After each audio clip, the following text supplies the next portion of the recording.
नमस्कार, आपण पाहत आहे भांडा फूड न्यूज। एका दमात भ्रष्टाचारी कोमात, सोशल मीडिया, कर्जबाजारी, गुन्हेगारी, सट्टेबाजी, चोरी, मटका, जुगार, दारू, सावकारशाही, न्यायाच्या प्रतीक्षेत प्रशासन। भांडा फूड न्यूज, एका दमात भ्रष्टाचारी कोमात। देवरुख रत्नागिरी मार्गावर पाटगाव घाटात कार बाईकची धडक, 3 तरुण गंभीर जखमी। रत्नागिरी मार्गावरील पाटगाव घाटात रविवारी दुपारी 1 वाजण्याच्या सुमारास कार आणि मोटरसायकलचा भीषण अपघात झाला। या अपघातात 3 तरुण गंभीर जखमी झाले असून त्यांची प्रकृती चिंताजनक असल्याचं समजतं आहे।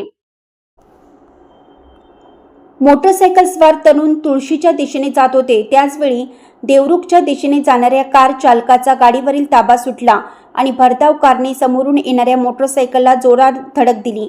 धडक इतकी भीषण होती की दोन्ही वाहनांचे मोठे नुकसान झाले।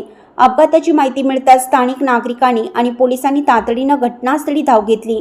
पोलिसांनी वाहतूक कोंडी दूर करत स्थानिक प्रशासनाच्या मदतीने तिन्ही गंभीर जखमी तरुणांना तातडीनं जवळच्या ग्रामीण रुग्णालयात उपचारासाठी दाखल केलं। पाटगाव घाटातील धोकादायक वळणावर चालकाचा ताबा सुटल्यानेच हा अपघात घडल्याचा प्राथमिक अंदाज वर्तवला जात आहे। पोलीस या प्रकरणी अधिक तपास करत आहेत।